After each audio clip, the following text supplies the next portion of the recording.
Kami dari kelompok 4 akan menyampaikan hasil analisa pelanggaran kasus nilai-nilai berakhlak yang terjadi untuk saat ini. Indonesia begitu juga negara lain di dunia terkena bencana non-alam yaitu pandemi COVID-19. Pandemi tersebut berawal pada tahun 2020 dan sampai saat ini pun Indonesia masih ditetapkan sebagai negara yang berstatus pandemi COVID-19. Dalam rangka status tersebut berdampak pula pada sendi-sendi perekonomian masyarakat. Bahkan pendapat masyarakat kecil sangat merasakan dampaknya. Kaitannya dengan hal tersebut, pemerintah memberi bantuan untuk membantu perekonomian masyarakat. Di antaranya adalah memberikan bantuan-bantuan untuk meringankan beban masyarakat tersebut. Wujud bantuan tersebut diantaranya adalah bantuan paket sembako yang disalurkan untuk masyarakat miskin dari Kementerian Sosial. Bantuan paket sembako tersebut yang disalurkan melalui Kementerian Sosial untuk wilayah Jabodetabek sebanyak 22,7 juta paket sembako. Berorientasi pelayanan. Pelanggaran nilai-nilai berakhlak pada kasus korupsi Bansos COVID-19, nilai yang pertama adalah berorientasi pelayanan. Pada kasus ini, selaku Menteri Sosial tidak memberikan pelayanan prima dan tidak mengutamakan kepentingan publik. Hal ini terlihat pada perilakunya yang mengutamakan kepentingan pribadinya. Pada masa pandemi, rakyat banyak yang kehilangan pekerjaan, ekonomi menjadi sulit, bantuan dari pemerintah sangatlah diperlukan untuk mempertahankan hidup rakyat masing-masing. Akan tetapi, pemberian bantuan sosial malah dikorupsi. Dan menurut pengakuan beberapa warga, kualitas barang yang diberikan sudah tidak baik untuk dikonsumsi.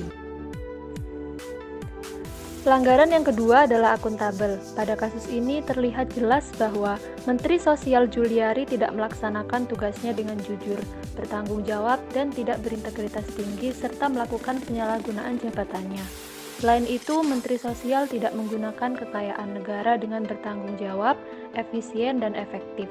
Hal ini ditunjukkan dengan penyalahgunaan pembelian paket sembako dengan adanya fee yang disetorkan ke Kemensos dan digunakannya untuk keperluan pribadi. Kompeten, kurangnya koordinasi dan buruknya regulasi penyaluran bantuan sosial, serta kurangnya pengawasan dari pemerintah merupakan akar dari timbulnya praktek korupsi dana bantuan sosial COVID-19. Hal ini dibuktikan dengan adanya deteksi kecurangan dalam data penerima bantuan sosial berupa pengurangan kuota penerima data fiktif, yaitu tidak ada sosok nyata dari penerima bantuan, namun dana tetap dikeluarkan, serta tidak menyeluruhnya pendataan penerima bansos, sehingga ada warga yang tidak menerima bantuan sama sekali. Juliari Batubara adalah seorang politikus Indonesia dari Partai PDIP. Ia pernah menjabat sebagai anggota DPR dalam 2 periode. Ia berada dalam Komisi 6 yang menangani perdagangan, perindustrian, investasi, koperasi UMKM dan BUMN. Hal ini membuktikan mantan menteri yang terjerat korupsi ini sangat kompeten di bidangnya. Harmonis. Di saat masyarakat Indonesia sedang berusaha menahan diri dan bertahan di tengah kesulitan akibat pandemi, oknum politikus dan pejabat seakan tak memiliki rasa peduli terhadap masyarakat. Pandemi yang merenggut banyak sumber mata pencaharian membuat warga saling bahu-membahu memberikan pertolongan. Pelanggaran dari sikap loyal yang dilakukan oleh Menteri Sosial yaitu dengan melakukan korupsi, ia sudah melanggar hampir semua nilai-nilai Pancasila.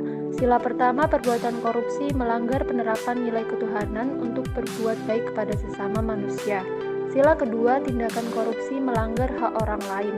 Dampak dari tindakan ini membuat rakyat tidak mendapatkan haknya secara adil. Sila ketiga, rasa persatuan sudah semakin memudar. Adaptif. Dalam memahami penerapan nilai adaptif, salah satu komponen mengapa nilai adaptif diterapkan adalah komitmen mutu.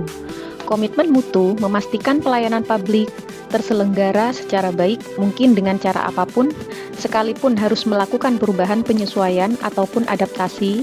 Tentunya pada kasus ini program pengadaan bansos tidak terselenggara dengan baik karena adanya korupsi dan materi sosial serta pelaku lainnya telah mencoreng komitmen mutu dalam memberikan pelayanan ke masyarakat.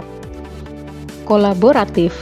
Berkolaborasi dalam kejahatan antara beberapa oknum dari Kemensos yakni merencanakan dan melakukan penyelundupan bantuan sosial COVID-19 Sehingga pada kasus ini, kerjasama korupsi yang dilakukan tidak menghasilkan nilai tambah.